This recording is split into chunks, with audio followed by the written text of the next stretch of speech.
हम अक्सर सुनते हैं कि महिलाओं के साथ मारपीट, अत्याचार, यौन उत्पीड़न जैसे आपराधिक वारदात होते हैं। इसके लिए सरकार और कानून ने कई सारे सख्त कानून बनाए हैं, लेकिन इसी की दुरुपयोग करते हुए कोई लोगों की जिंदगी बर्बाद कर दी गई है। ऐसे तमाम सारे घटना हुआ है। जब भी कोई महिला के साथ ऐसे कोई खबर आता है कि उसका साथ दुष्कर्म हुआ, उसका साथ अत्याचार हुआ, तो समाज और पुलिस हर कोई महिला को सपोर्ट करती है ताकि महिला को न्याय मिल सके। लेकिन इसी की फायदा उठाते हुए कोई महिलाओं ने कोई निर्दोष पुरुषों को भी फंसाया। जब भी ऐसे घटना सामने आता है, पुरुष को जेल भेजा जाता है, पुरुष पर आरोप लगता है, उसे जेल भेजा जाता है, और फिर जब वो बाइज्जत बरी भी होता है और बाहर आता है, तब भी लोग उसे शक के निगाहों से देखते हैं। सोचते हैं कि शायद कोर्ट ने कुछ सबूत ना मिलने की वजह से उसको छोड़ दिया गया, बाकी वो दोषी है। उसके माथे पर जो कलंक लगता है वो कभी मिटता नहीं है। ऐसे ये घटना सामने आया है अभी। तो आइए जानते हैं क्या है पूरे घटना। नमस्कार, आदाब, आप सभी को स्वागत है मेरी यूट्यूब चैनल रियल स्टोरी में। उम्मीद है कि आप अच्छे होंगे, अपने ख्याल रख रहे होंगे। आज की जो घटना है, ये घटना उत्तर प्रदेश की बरेली की है।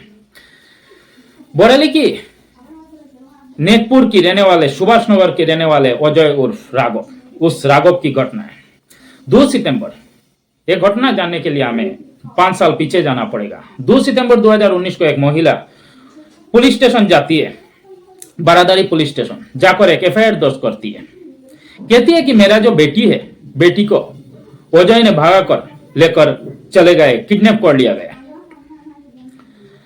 अब पुलिस भी एफआईआर दर्ज करती है और फिर जो अजय है और उनकी बेटी जो है उसको ढूंढने लगती है। इसी दौरान जो उनकी बेटी है, बेटी का नाम मनीषा होता है, मनीषा को बरामद भी कर लेता है। अब मनीषा को पूछा जाता है, क्या वाकई तुम्हें अजय ने किडनैप किया था कि तुम और कोई गई थी? लेकिन मनीषा कहती है, नहीं, अजय ने मुझे घर से किडनैप कर लिया और फिर वहां से मुझे दिल्ली लेकर गया और फिर वहां मुझे प्रसादी के साथ कुछ नशीली दवा खिलाकर मेरा साथ बलात्कार किया और मुझे एक कमरे में बंद कर रखा है। अब उसका बलात्कार और बंधक बनाने यानी किडनैपिंग की भी उसको चार्ज लग जाता है उस अजय पर। अब अजय को भी गिरफ्तार कर लिया जाता है। अजय को एक चीज के बारे में मालूम ही नहीं था कि ये सब क्यों गिरफ्तार किया जा रहा है। न अजय पूछता है कि मैं ऐसा क्या किया जो मुझे गिरफ्तार किया जा रहा है। लेकिन फिर अजय को गिरफ्तार करके उसको जेल भेज दिया जाता है। कोर्ट में ट्रायल चलता है, उसके बाद उसको जेल भेज दिया जाता है। इसी बीच अजय ने कई बार अर्जी लगाया कि उसे जमानत दी जाए, लेकिन कोर्ट ने उसका एक नहीं सुनी। दरअसल एक घटना जो शुरू होता है, ये शुरू होता है कि सावन महीना में अक्सर जो सावन की प्रोग्राम होते हैं उसमें अजय एक कलाकार था, उस में वो प्रोग्राम करता था। तो इसी दौरान 2019 में एक महिला जिसका नाम नीतू होता है, वो अपनी छोटी बहन मनीषा को लेकर, नीतू शादीशुदा थी और जो मनीषा है वो शादीशुदा नहीं है। तो नीतू अपनी बहन को लेकर, मनीषा को लेकर अजय के पास जाती है और कहती है कि आप जो प्रोग्राम करते हैं उसमें हमें भी सिखा दो, हमें भी आपका साथ रख लो। जो मेरा बहन है वो सीखना चाहती है, मनीषा। अजय हम ही भर देता है और कहता है ठीक है, कोई बात नहीं, आ जाओ। अब अजय रोज उसका घर जाता है उसको सिखाने के लिए। उसी वक्त जो नीतू है उसका पति भी होता है, जो मनीषा है उसका माँ बाप, उसको सबको पता था कि अजय उसको ये प्रोग्राम के बारे में सिखा रहा है। इसी दौरान कोई सारे प्रोग्राम हुआ, प्रोग्राम में भी एक साथ जाता था। जो नीतू है वो भी जाती थी, उसका पति भी जाता था, मनीषा तो जाता ही था। कोई सारे प्रोग्राम ये लोग एक साथ किया। और फिर 29 अगस्त 2019 को अचानक अजय की माँ की तबीयत बिगाड़ी और तबीयत खराब हुआ और उसने कहा कि मुझे घर जाना पड़ेगा, मेरा माताजी की तबीयत खराब है, मैं घर जाता हूँ, फिर कुछ दिन बाद आएंगे। ये कहकर अजय वहां से निकल जाता है और वो अपने घर चला जाता है, बरेली। लेकिन जो बरेली जाता है, इधर मनीषा जो है वो घर से गायब हो जाता है। अब गायब हो जाती है, कहाँ जाती है किसी को पता नहीं है। उसके बाद मनीषा के जो माँ होती है उसने 2 सितंबर 29 अगस्त को एक गायब होती है और 2 सितंबर को वो बारादारी पुलिस स्टेशन जाती है और जाकर एक एफआईआर दर्ज करती है कि उनका जो बेटी मनीषा है उसको लेकर अजय फरार हो गया, उसको किडनैप कर लिया गया।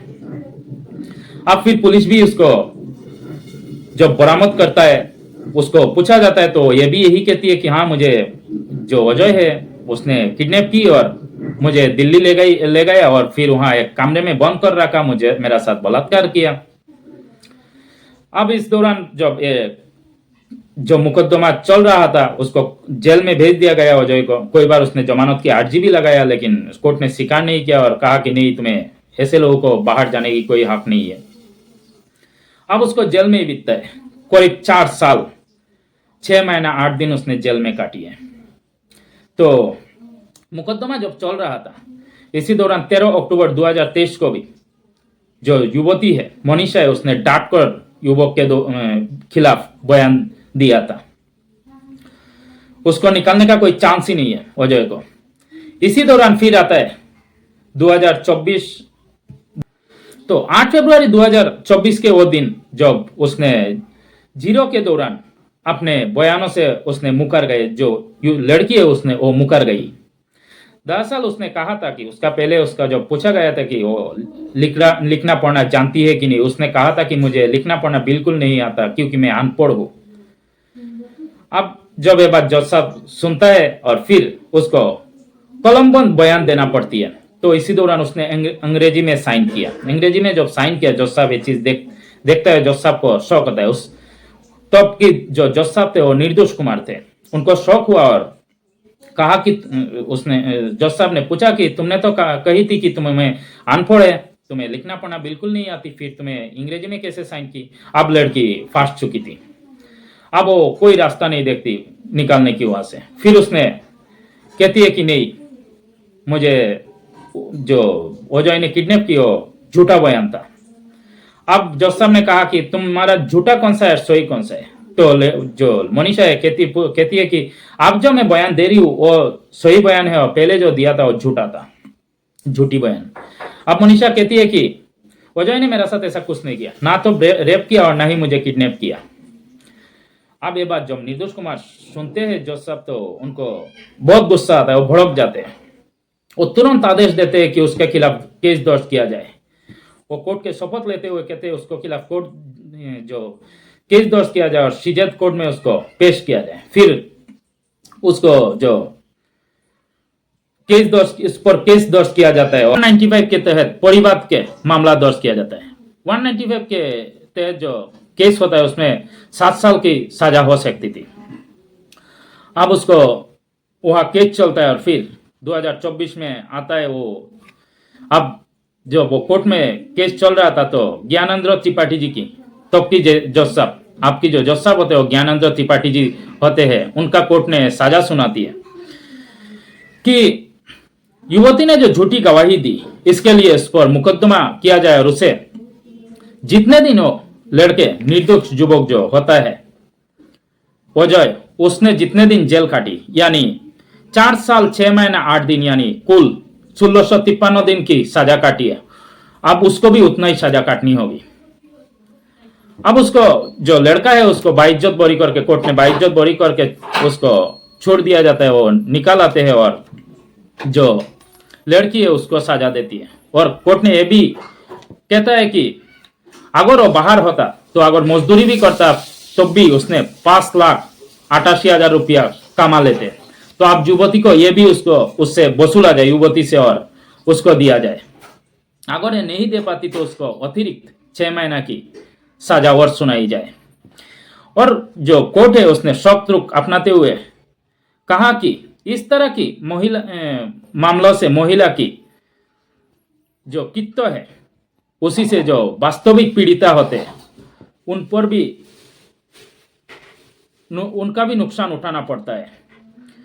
क्योंकि जब वो उसका साथ ऐसा होता है, जब वो कोर्ट आती है तो ऐसे लगता है उसको भी शक की निगाहों से देखा जाता है ताकि वाकई ये सच या बोल रही है। ये समाज के लिए बहुत गंभीर स्थिति है।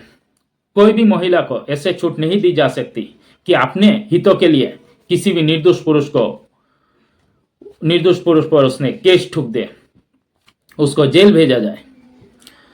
लेकिन ये जो वजह है, एक न्यूज चैनल में इंटरव्यू देते हुए कहता है कि मुझे तो कोर्ट ने तो मुझे बाइज्जत बरी कर दी, 4 साल 6 महीना 8 दिन के बाद मैं बरी हो गई, लेकिन मेरे माथे पे जो कलंक लगा क्या ये मिट सकेगा?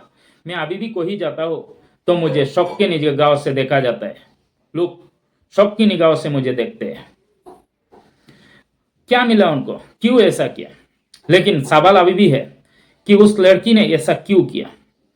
कहा यह भी जाता है, मीडिया के थ्रू ये पता चला कि जो युवती है उसने अपनी एक बॉयफ्रेंड था, उसके साथ उसने भाग गया था। उस रात उसने उसका साथ गुजरी, और फिर अब जब वो वहां से आया तो क्या कहेगी घर में? वो अपनी बचाव के लिए उसने जो उनका जो वजह है उसका नाम ले लेती है। तो फिलहाल यही था कहानी। अगर अच्छा लगा तो लाइक एंड सब्सक्राइब कर देना, कमेंट करके बताना कैसे लगा मेरे एक कहानी।